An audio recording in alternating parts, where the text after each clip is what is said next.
And welcome to the Old School podcast, originally conceived to deal with all matter of things related to education. As it happens, we are starting to expand and what might some call a fruitless attempt at ratings. Still, we had sandwiches, we had all the other stuff. We're going to have some history mixed in. Some sports are going to get thrown in. So it's all a matter of things. It's a veritable plethora of topics that are now at our disposal. Good morning, here, Dr. Bourgeois. Herr Milling. I called you Herr Millie. You got me doing it. Herr Miller. Good to see Herr you. Miller, Herr Millie, it doesn't matter. You go by. My hearing aid is falling out. Everything's going wrong now over here. So I refuse to make hearing jokes. And the those deaf people haven't they suffered enough. yes. Deaf, rid of the death penalty. That's what I say. There's like 5 people that probably know Gildner Radner and that's in reference to. But hey, we just made it through Thanksgiving. God. And you, a lover of all things holidays, I'm kind of curious as to what kind of taste did Thanksgiving leave in your mouth? Is it one of reflective joy and gratitude for that which you have? Or have you sunk back into the depths of curmudgeonness and irritability and all that's gone? Kind of a master of despair. I think that's what happens during the holiday seasons. I feel tense, not unlike the crowd of Clay and Liston in '64. I'm sure it brings it on, but no, I enjoy the idea of the holidays. I enjoy it while it's happening. It's fine, but I prefer Thanksgiving to all of them. I like the food and football elements, so what's not to like? So do you think you like Thanksgiving more than the others because the others have like these extra things attached to it, be it a religious or secular significance, whereas Thanksgiving is simply being thankful and then eating and watching football? Yeah, I think you said it well. It's kind of organic. You just make a meal, people come over, and it's fun.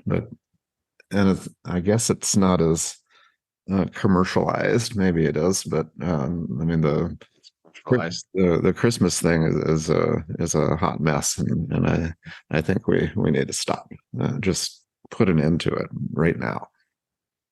So you're telling me that in the next couple of days, if it's not already happened, that the Burgess household will not be gathered around old Tannenbaum, carefully decorating, lovingly remembering and sharing thoughts and recollections of days gone by. There will be a tree. I think we're going to wait till we're all here because that's more of a tradition. But no, we don't do it on the day after Thanksgiving. That's a little too soon. Certainly, it has to be in December. But I like a very short lifespan of the Christmas tree. Maybe a week before Christmas, and then the day after, chop it down. That's my thought. So you don't buy the thought that the appropriate time for the Christmas tree starts the weekend after Thanksgiving and goes through Epiphany. Tiffany, I have one of those every day, Herr Miller. You know what I'm talking about, though. I mean, the notion of the end of the Epiphany season, that's the kind of the ending officially of the Christmas time. Yeah, But you're not buying it. we've never gotten out our lectionary or liturgical calendar to decide when we put the tree not to the street anymore, but up in the attic because we don't make real trees here in Texas, apparently. No. I saw some trees over there at Central Market. Really? Like $1,000 each? I don't know how much they were, but I mean, I saw trees. I mean, so I'm saying they can be had if you really wanted to go au naturel. In my best Texan French, there, au naturel, Gosh, you could get a real tree. I was known during my teaching days for not celebrating anything, particularly Christmas. And my kids wanted O Tannenbaum. They wanted to sing songs. They wanted crafting and stories of what's Christmas like in Germany, and I was talking about the subjunctive and the traditional past tense and increasing our ability to speak the language. So they were shocked. I just kept going, even I'm during the shocked. yeah during the I mean, when everybody's celebrating the holiday, just we just keep going. That's what we do. I say I'm shocked. I'm not really shocked. Um, Mainly because I do something akin to that from a historical point of view, or I did. Um, the pleas for parties fell upon deaf ears. Cool. Not a joke now. Of course, I Yeah. actually have deaf ears, but back Well, in those days, my hearing was a little bit better, and I didn't hear it anyway. So, but but no, well, you could be worse. My grandmother, yeah. who my maternal grandmother, who I affectionately and I think by law was required to call Granny, she would actually be taking down the ornaments as we were opening gifts. So ready was That's she to good. be done with the whole damn thing. That's Now, really on the other end of that spectrum, I remember Christmas, well, Christmas of 90, I was in the Gulf on a ship in Christmas of 90. And you know, the typical mood is that somebody would get some kind of sap sucking kind of Christmas gobbledygook sent to them, usually with like, I'll be home for Christmas. Someone would deign to play that song and they would get pelted by everybody in my group good. because no one wanted to hear Christmas songs, that sort of thing. When I got back home from the Gulf, and I got back home, I think it was like at the end of March, beginning of April, I think it was. My mother had, God rest her soul, my sainted mother. My mother had left the Christmas tree up because she wanted me to experience Christmas. I remember my father saying, I'm so glad you're home. We can get rid of that damn tree finally. That's I, where you I get think even my mother was getting tired of it, but so I've seen the gamut. The Christmas tree left up way too long, and then the one taken down as we were opening gifts. So there you go. that's a great story and a new one. I didn't know that you pelted each other during the Gulf War. Um, Well, just when someone was being overly schmaltzy or just sentimental, about Christmas, and usually it was in the form of like someone reading a letter from home or someone getting like, we would get these care packages that were just sent to like any serviceman. yeah, And so, around Christmas time, I think someone in our group got a package that had VHS of uh, oh heck, what's the name of the Jimmy Stewart movie? it's a wonderful life. It's a Wonderful Life. So it's a Wonderful Life, a Christmas Story, things of that ilk. Oh, what a nice gift. So say again. What a nice gift. Very, very thoughtful. It's very thoughtful. It's a very nice gift, and I would never disparage the sentiment that went behind the gift. It's just that when you're sitting in a berthing area in a ship, sitting in the middle of the Persian Gulf, that's just not what you want to think about. There's no reason to purposefully depress yourself. And so we just wouldn't tolerate it. And I really can't handle I'll Be Home for Christmas to this day. I can't handle that song. And so my wife understands there's like a very small, narrow window of songs that I will tolerate. And thankfully, she's kind enough to stick to those. But there you go. Well, thank you for that, Herr Miller, and thank you for your service during that important time of our history. Yeah.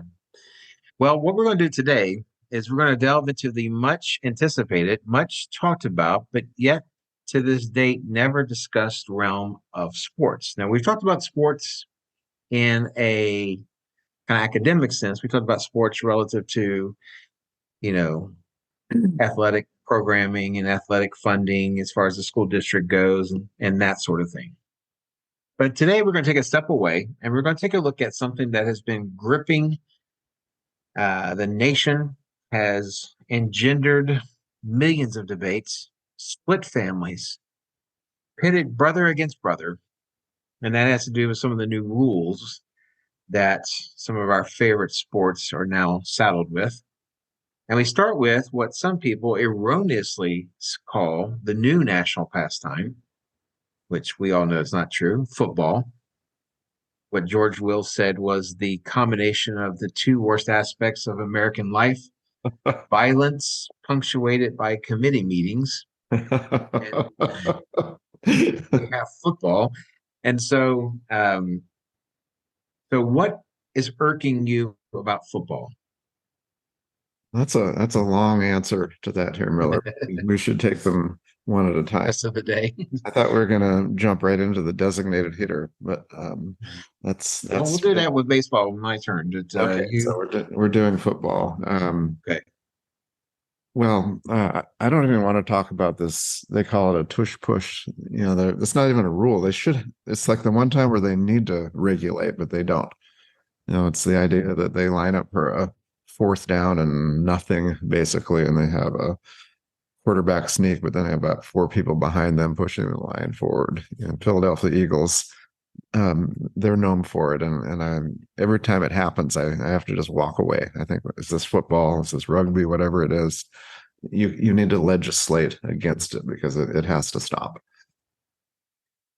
I'm probably not as inherently upset about it as you are, although it does. I mean, if you're an Aussie, if you are a Brit or an Irishman or a New Zealander, you probably do recognize the play because that's a big part of what rugby enthusiasts call a try, an attempt to try to get past the line. Right. And so it does enter into the realm of another sport, which in and of itself is cause for concern and cause and for reflection on whether it's a good idea. But there's also something about it that suggests that the person is not getting on through their own efforts. They Now, are. granted, Yeah, you're right. Football is a team sport and everyone plays their role, but ultimately everyone also performs their own duty. They're not helped necessarily. And so the notion of someone who scores a touchdown by the only factor of a bunch of people crushing them into it doesn't make a lot of sense. Doesn't seem very sporting. That's what it is. Yeah, that quarterback just needs to hold on to the ball, which is important. I mean, it sounds dangerous, but so far no one's been sandwiched in and crushed. Eventually it'll happen because they'll design technology or some type of a defense specific to that. But right now, there's nothing they can do. And they just kind of roll in and they get 2 yards and there's a cloud of dust. But I find it upsetting. And normally it's also a rushed play, not running the ball, but I mean, they hurry up. So they get down to the 2 yard line and then bam, there's no huddle, no committee meeting. They just get there and they're in that formation. And then the celebration. And I'm going to put that on my list. Oh, I did celebrations. I don't like those either. We'll talk about celebrations here in a second. But yeah. But you see, so it's kind of cheating. It's like doubling down on cheating in a way.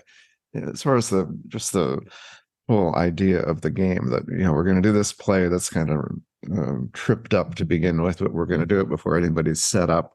And sure, just take your touchdown, big deal. But I'm not going to celebrate it. I don't care if the team I'm rooting for does it.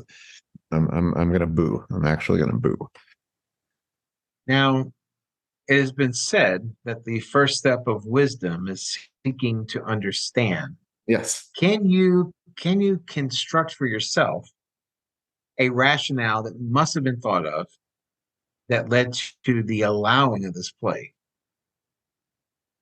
Well, it probably happened in the middle of a season, so they couldn't change the rules halfway, and then they didn't think to change it. But I think the closest rule to that is during a field goal or an extra point, where the defense is certainly allowed to jump and try to block it, but they can't stand on the butt or back of their own players and jump up because they try. They can't catapult themselves, right. As it were. Yeah, so this is the offensive line's version of catapulting. Just like you said, it's not their own effort. They're standing on the backs of others and jumping an extra 2 feet. It's unfair, and this is similar. So it's not sporting.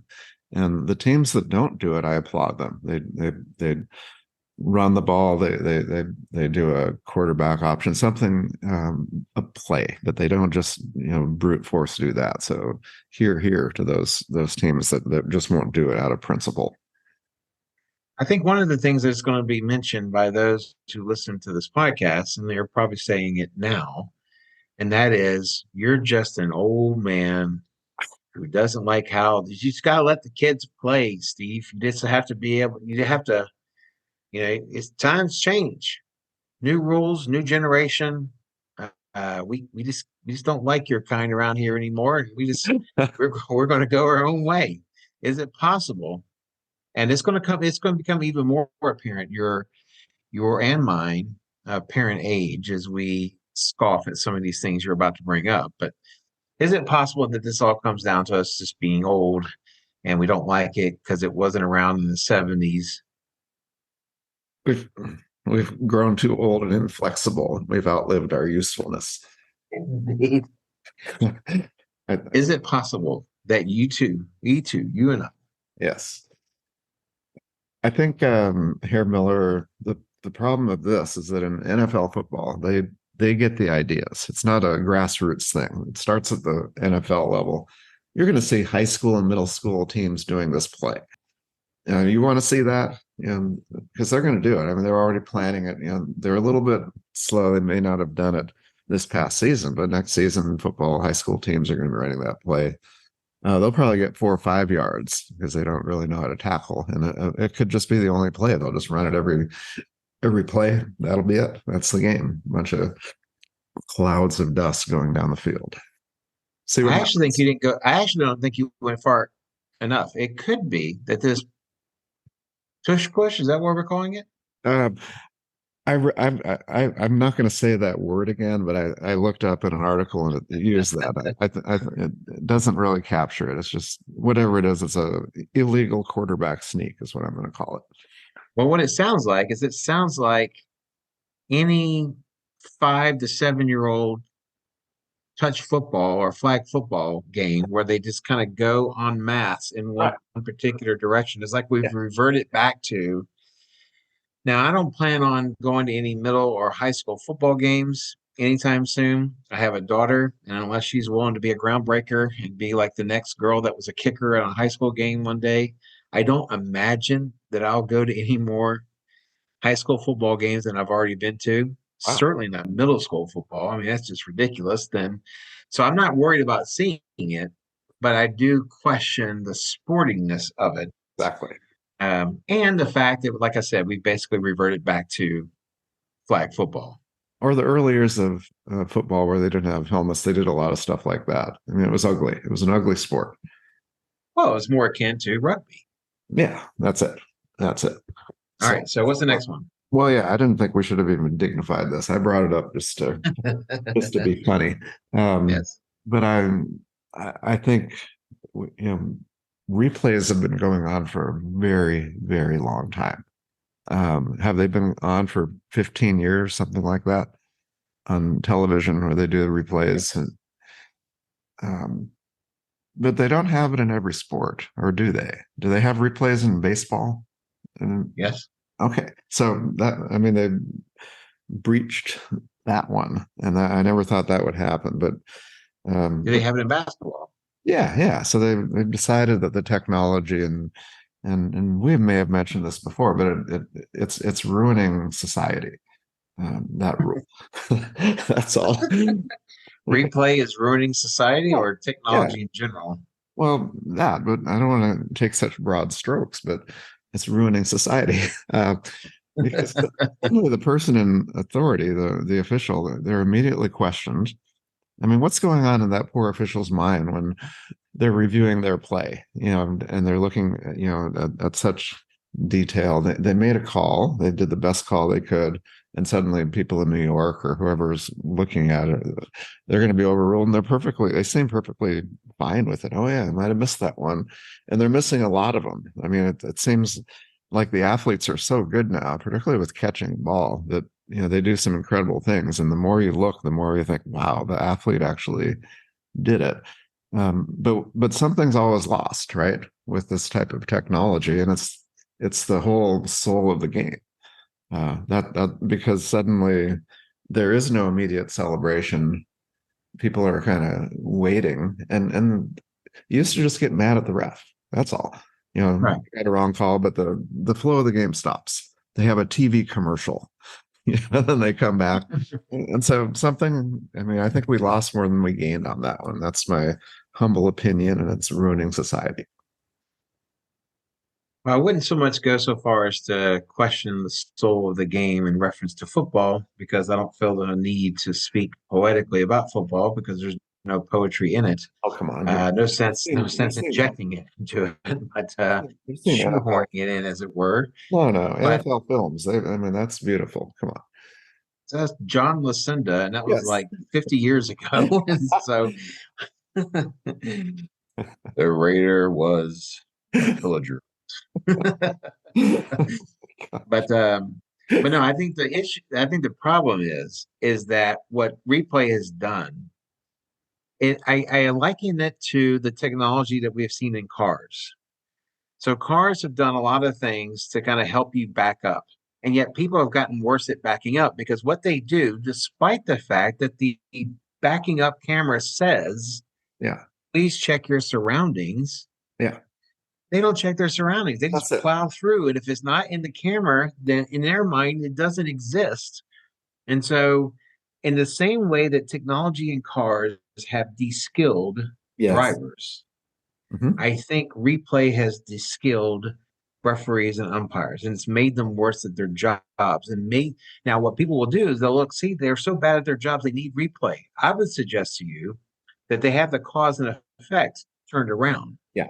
I would say that the technology happened first. That's the cause. The effect is that these guys are worse at their jobs, because then they can just say anything and it doesn't matter, because if it's wrong, it's going to be overturned by replay anyhow. You know what I'm saying? So I think for me, it has more to do not so much with kind of more grandiose notions, but it more has more to do with just the functionality of the position of umpire or referee. They're worse at their jobs because of replay. Totally agree. And you should run the next play. And that's, I mean, sort of they keep that in place.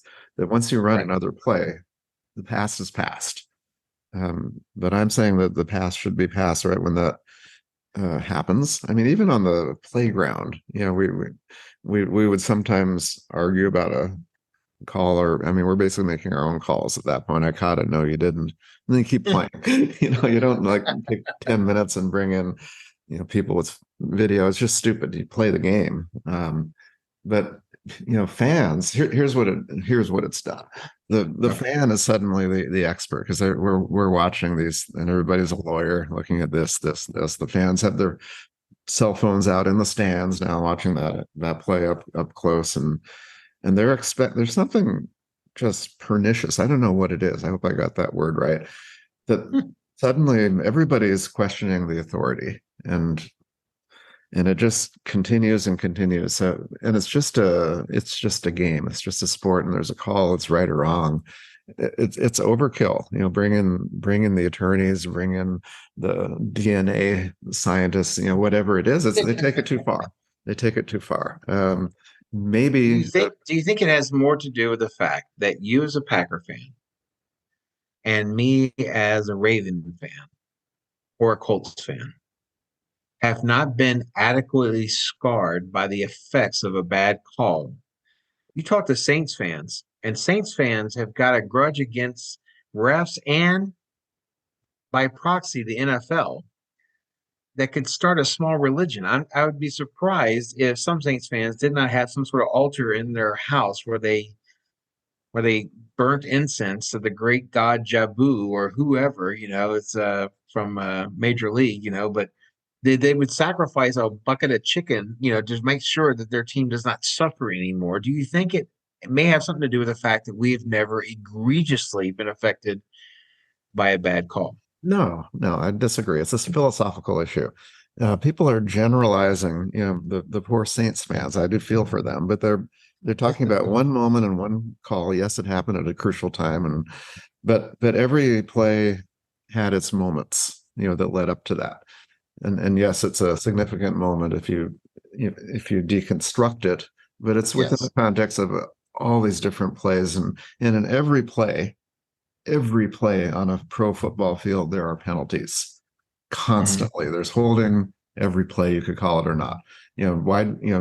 Defensive backs, the interference. You could throw that flag every play. Every game. They're hitting Yes. past 5 yards, throw the flag.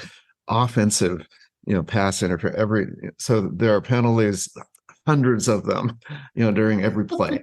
And so I think at some point we need to just make one call and play the game. But I mean, what's going to happen next?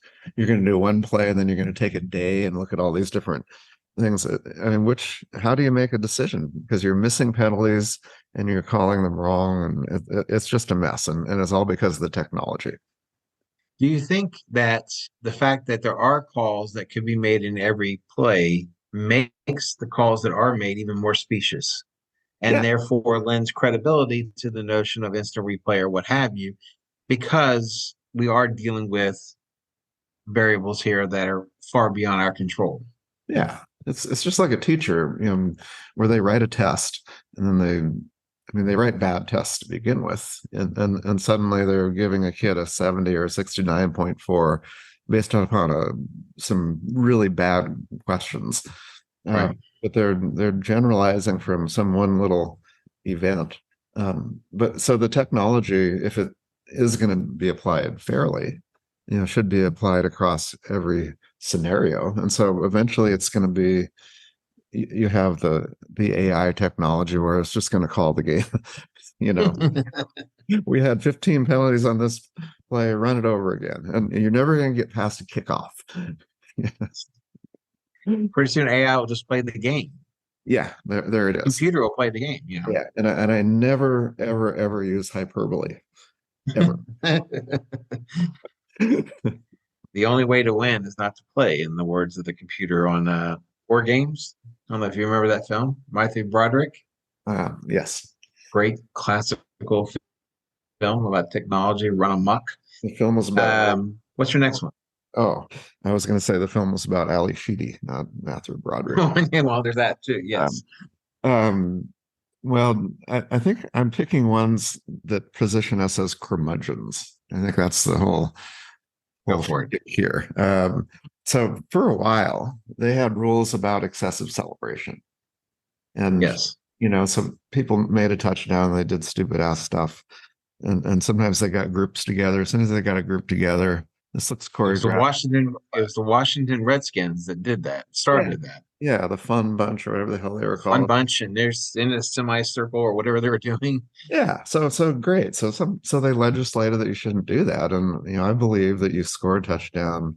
Yes, you act like you've been there before. You hand the ball to the official. I mean, that would be a rarity. You're not going to jump up and down. I mean, coaches actually want you to celebrate with your players. Somehow you need a little bit more adrenaline in a football game. But what would happen if there was a team that just scored, handed over, walked to the field, and play to the next play? But suddenly the people complained, the people watching it, and said, "Well, wait a minute, you keep flagging them." Whatever reason they wanted to see this. So now they've legislated that you should celebrate, and the more the merrier. So they have this organic celebration, like you jump up and down, you scored, made a great play, and then suddenly the guy stops and he makes some gestures and calls everybody in, and they line up and they do something that they practice beforehand. That's not a celebration. I mean, They it's spent choreography. time in Yeah, practice. yeah, but I mean, they've lost it. They lost the moment. I think what a lot of it is that it's like 8-year-olds. You give them an inch and they'll take a mile. Right. And so for every fun, harmless little thing like the fun bunch getting around doing Yeah. whatever they were doing, you got someone like Terrell Owens who decides he's going to go to the Central Star and football. And it doesn't matter whether someone else comes up and hits him. It just makes it seem all the more petty. And both the initial act and then the retaliation, and then all of a sudden the retaliator is considered a cultural hero. He dared sacrifice and sacrilege the star, as if the star apparently through the hole in the roof of the stadium Yeah. bestowed upon the Cowboys from God. The star. It's just ludicrous. And if you could say all the celebration, if you allowed it, would be contained with guys jumping into each other's arms and hugging each Sure. other, high fiving, I think most people would be okay with that. Yeah. But for every one of those, you get some knucklehead like Terrell Owens or Like 20 somebody years else. ago. Yes, I know. But now people like taking pictures, like pantomiming, taking photographs of their That's a big teammates, one. and Yeah, they fall or down. who knows? I I don't don't know. like it, but there's a rule against taunting, and I like that rule too. If you knock somebody down, you don't just stand over them. That's taunting, you know. Yes. Um, so isn't that celebration a form of taunting? I mean, what the other team has to sit and watch that? I mean, they probably. I'd like to see what they do. They just probably turn their back and say, "This is going to be stupid. I know I'm not watching." Well, the age-old retort to that. If you don't want them celebrating, Yeah, don't let them. don't let them score. Okay. Whereas the taunting, like standing over somebody after Yeah. they've made a 3-yard catch, you know, that seems excessive and that seems silly. And that's also not a byproduct of anything the defense did or did not do. Whereas the touchdown could be, and some people will throw that out there. They'll say, "Well, you don't want them to celebrate. You shouldn't let them score." Um, Yeah, I don't I like. don't I know. mean, the idea of a spike, it fits in with the culture of football. That's great. You score, you hand it off to the official, or you spike it. Those are your two options. It's not the fun ones to start. Now it dawned on me. Billy White Shoes Johnson's. You This remember little him? Played dance in for the end the. zone. Again, He that's did the like dance. He did 40 the years spy ago. pick, and then he did the dance. And He had a great dance though. He moved his legs in. Yeah. yeah, But, yeah, that was exciting. But it was just him. You know, he didn't bring in everybody, and they didn't plan it out ahead of time. It's more organic, simpler time. but I think the NFL now, at the risk of, at the time they were referred to as the NFL stands for the No Fun League. Yes. I think they have kind of tried to walk the, or they tried to. I guess they've given up on that now too. They've tried to walk the line between what is spontaneous celebration and what is choreographed celebration, and it was the choreographed celebration they were going after. But now apparently it's a no holds bar. It's just bad. Um, it upsets me, and um, it's like, why can't we have a sport like baseball where everything's just like it was in the 1920s, Well, 30s, 40s? I mean, there have been some good changes and bad changes, according to you. Um, yes, but yeah, I think the I've one got, holdover. yeah. What is it? What's the holdover? I think the one holdover is ice hockey. I think ice hockey, and it's interesting because many people have kind of uh, made this observation that because the majority of hockey players come from, um, I don't know, more rural background where it's more hardworking and it's not about showing each other up or what have you. Although the next argument then is that has other overtones to it that's not quite pleasant. But I think the notion is that hockey has always had kind of this sense of not being over the top. I think Alex Ovechkin of the Capitals, right, was like the first one that was sitting there doing like, pantomime shotgun shots with his stick after he scored a goal or something like that, or dropping the stick and warming his hands over it because it's so hot. His stick is so hot. But No, I don't like that. um, but I think a lot of times when people go after celebration, they will compare it to hockey. I think hockey is starting to kind of go down that road, although they're still, I think, way behind compared to the other leagues. But Right. I do think, and again, yeah, I guess we're old, but I can't help but think that it has a subliminal lesson to the celebrant about their opponent, and that it's not a positive one, it's not a good Right. one. Yeah. Yeah. It's not respectful. Um, I mean, aren't there rules in baseball? I'm trying to transition to the more genteel sport, where you can't like do a bat flip. I see nothing but bat flips now. Am I missing that? No, well, what's changed is the manner in which uh, quote unquote bad behavior is dealt with. Okay. Um, you had one more thing, I think, didn't you? With football, or are you done with football? But you had one I more think thing. I'm really completely done with it. I'm still Oh, upset about okay. this, but I Done think with it's the, football. the celebration is a good transition because it's sort of common to these other sports. So here's the thing with baseball, and this was not going to be one of my ones, but it's certainly worthy of talking about, and Yeah. that is um, one of the things that have gotten the most play, as it were, is the bat flips Mhm. and the watching of a hit. Now we don't have. Well, not near a hit, I usually a mean, watching of a home run. so we have some listeners and one or two in Europe. They may not know what a bat flip is. You might want to explain that.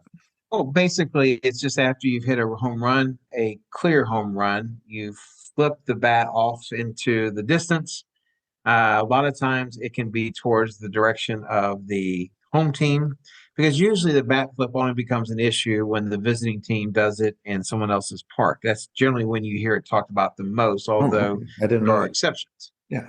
But the thing about the bat flip and the thing about staring at a home run that you just hit, Too long. Yeah. nowadays the argument is let the kids play. Let the kids play, let them show their exuberance or whatever the case may be. But here's what used to happen. Let's take ourselves back to 1975. Thank goodness. Okay, 1975.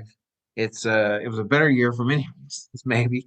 But but but in 1975, some Joe Schmo hitting for the Orioles is playing the Angels, and Nolan Ryan is pitching, and he hits a home run off of Nolan Ryan, and he sits there at home plate for about 5 seconds, watching it soar majestically out of the park.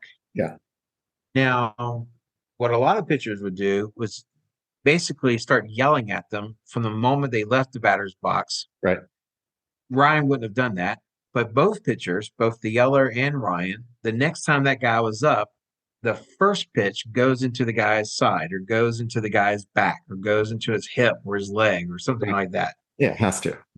Yes. And so it becomes an organic enforcement that says certain things are allowable and certain things are not. Certain Yeah, things are considered sportsmanlike and some things are not. I like it. And I think what you see in baseball and what you've seen in football for years is a kind of a refashioning of what it means to be sportsmanlike. Mhm. And so, whereas before, dancing around like a fool in the end zone would have been considered unsportsmanlike, now it's considered creative and you're just letting the young guys play and all this other stuff. But I can't help but think that a couple of things have happened. And this has also happened in hockey. In hockey, there has been a drastic reduction in fights. And I will admit, I was a fan. The Capitals came into existence, I think it was in 75 or 76, and that's when I started following the Capitals. We had a team called the Baltimore Skipjacks. It was kind of an East Coast hockey league, and that was a goon league like no other. And so, I mean, you had fighting all up and down. I mean, you had guys that were on your team specifically to fight. And I think the natural enforcement kept a lot of silliness at bay. Okay. And it was a silliness that everyone, I guess, outside the person being silly, kind of agrees to.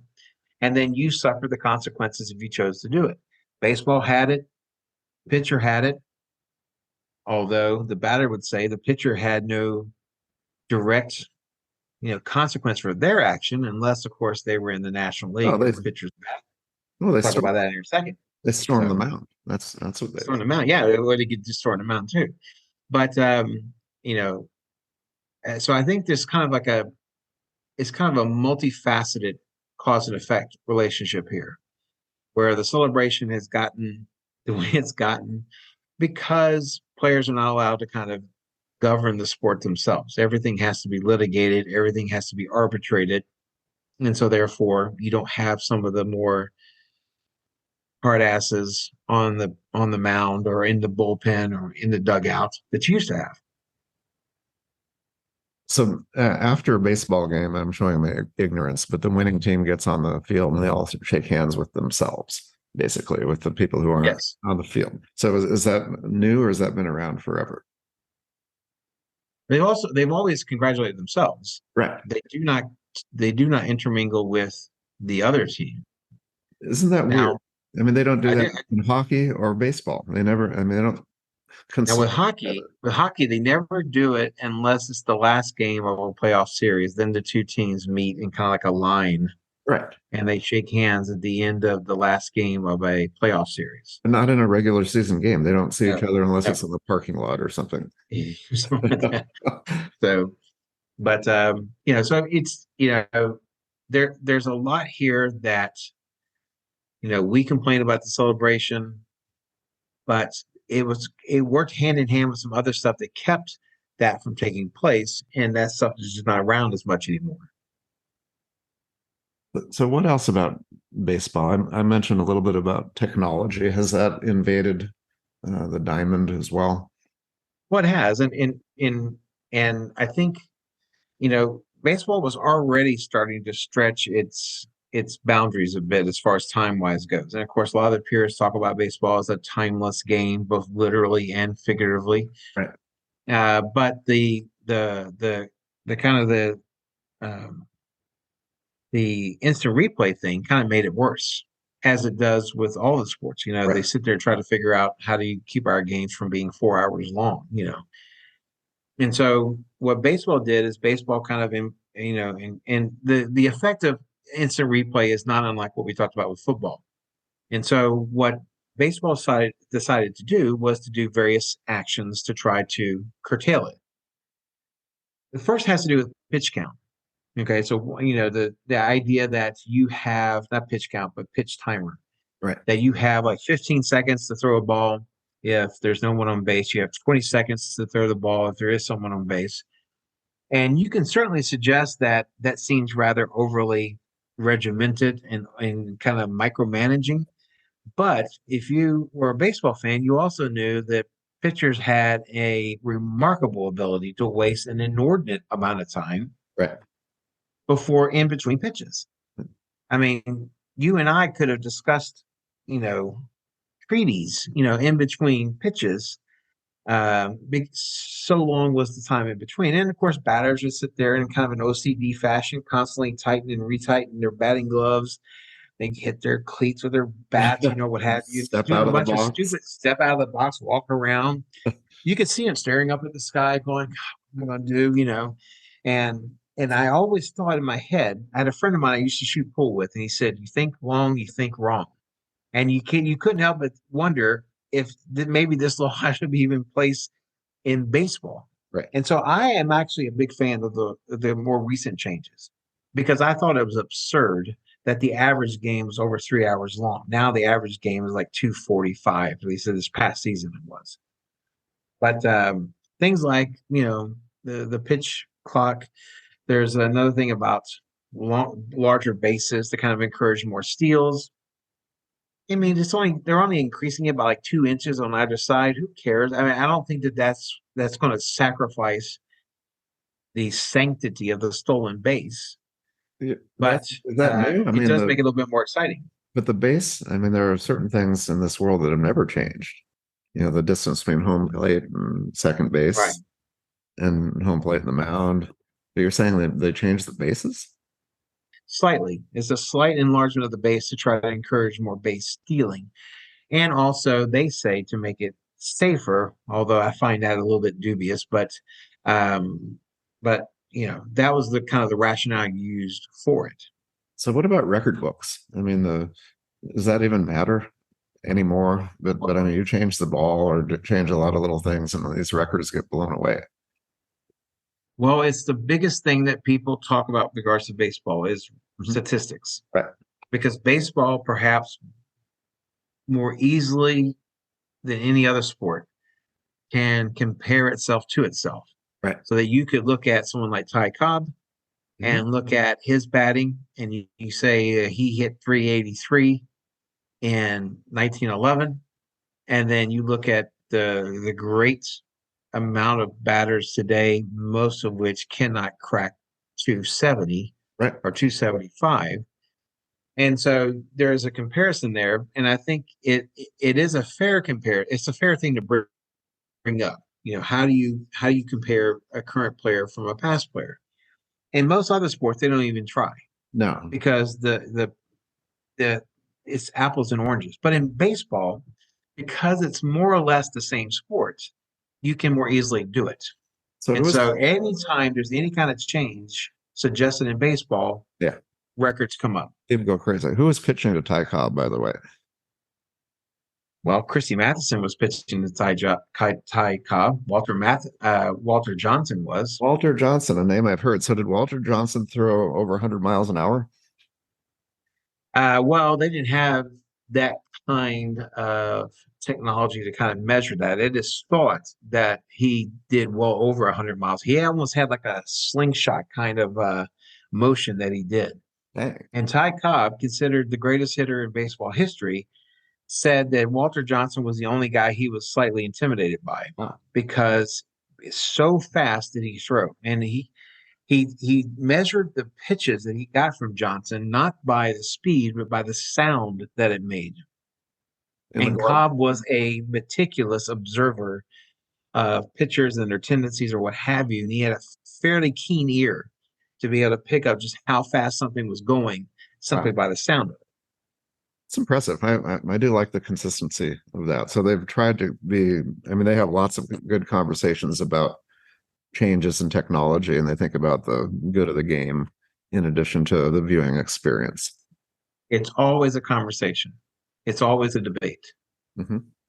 as it should be. As it should, and we talked about this like in general. Every time technology enters into the mix, there should be a question: what problem is this fixing? Right. Is ideally like the first question that should be coming up and just being discussed. Whereas in a lot of sports, just like with education, all technology is good technology. Baseball has always been a bit more measured with their introduction of that. So I've been wondering, I mean, I know you don't like that little television thing where they show where the frame of where the strike zone is and where the ball hits. Often I can't even see the ball. Same thing with the puck, and so I always liked it when they did that in hockey as well. You're just shaking your head, but Dreadful. the real question I have is that they it's out of the box. I mean, let's face it, that machine can call the pitch more accurately than that umpire who's trying to look around the catcher and has that big thing on his chest and a mask. So they could actually get a more accurately called game, but they won't do it. They're going to stick with the umpire for how much longer? Much longer is that guy going to hold out? It is a point of great consternation because it has been the computer ball and strike caller has been introduced at lower levels, and the umpires, I would imagine, the umpires in their association would be most vociferous in their objections Well, to sure, this. it's their whole livelihood.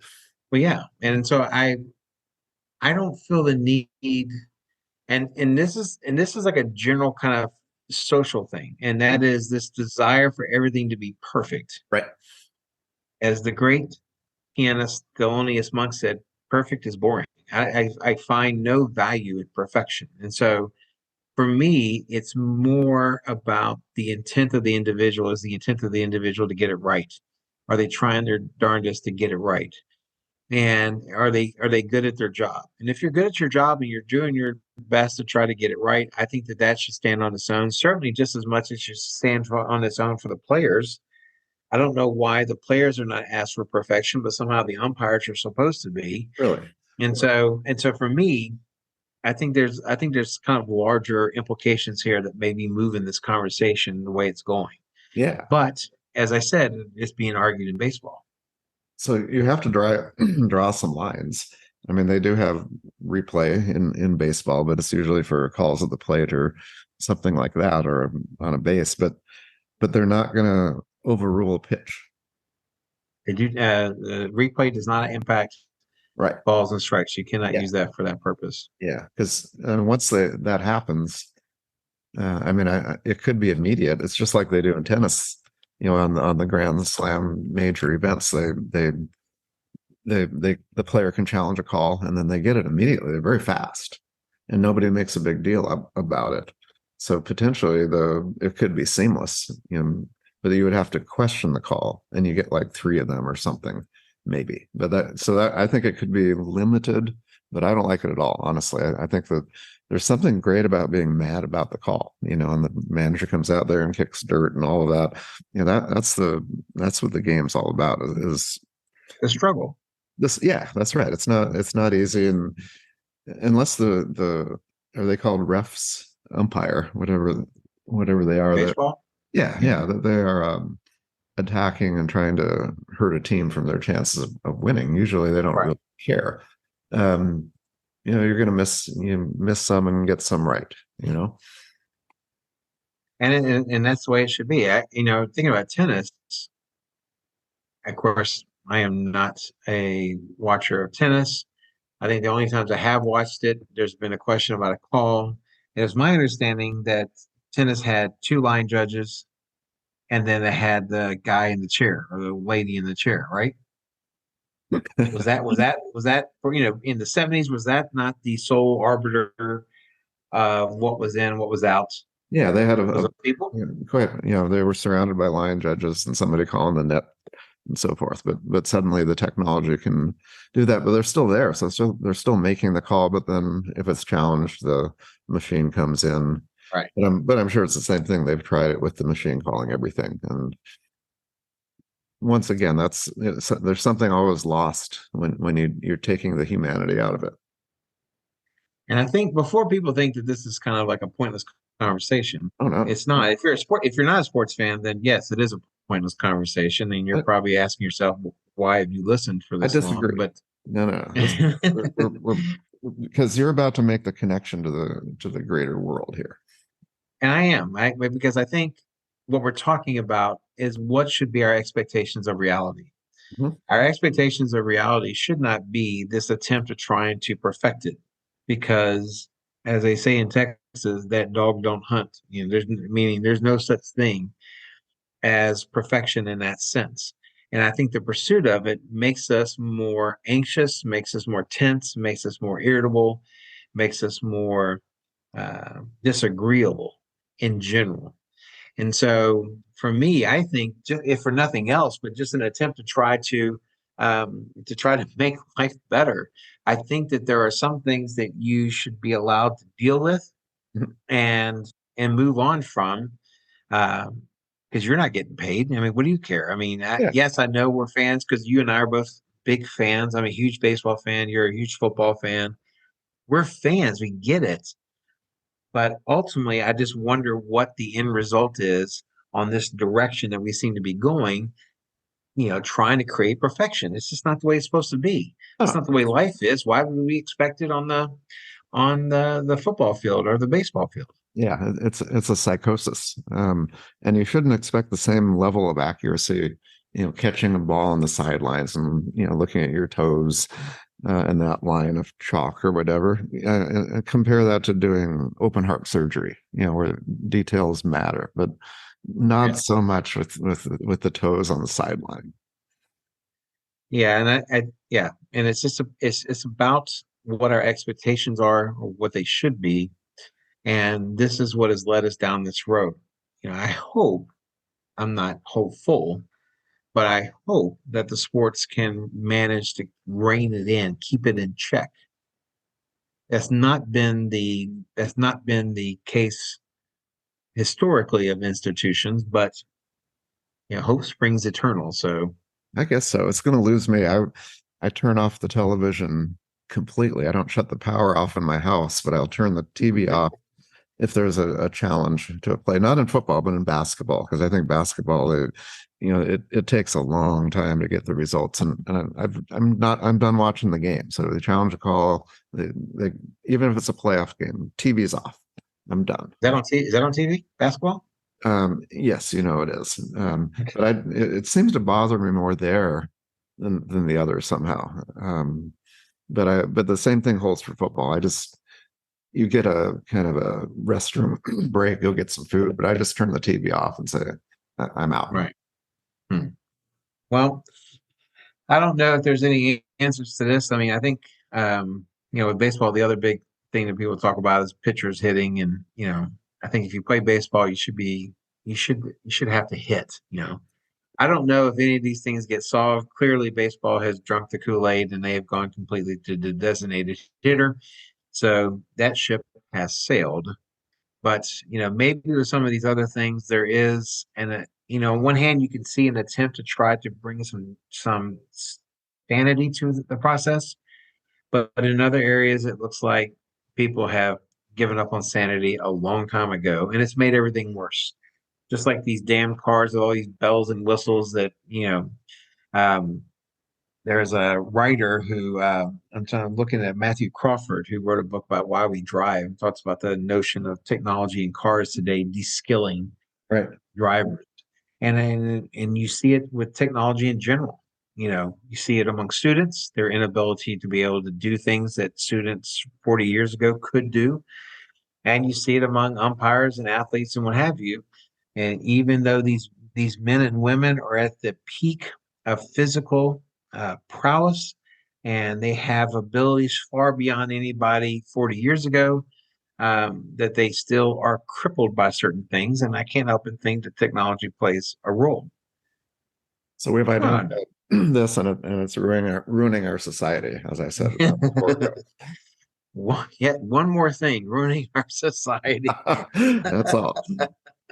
That's it. That's just these things. So, I'm mad as hell. Not going to take it anymore. is that your Albert Finney impersonation? I don't want to yell this early in the morning, but I'm yelling inside.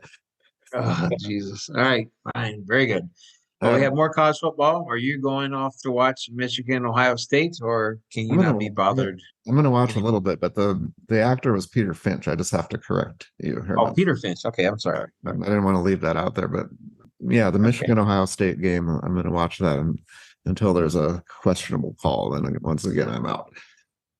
Or barbecuing something or Anything. anything. Start drinking or. All right. With that, we shall say adieu, Herr Dr. Bourgeois. Auf Wiedersehen, Herr Miller.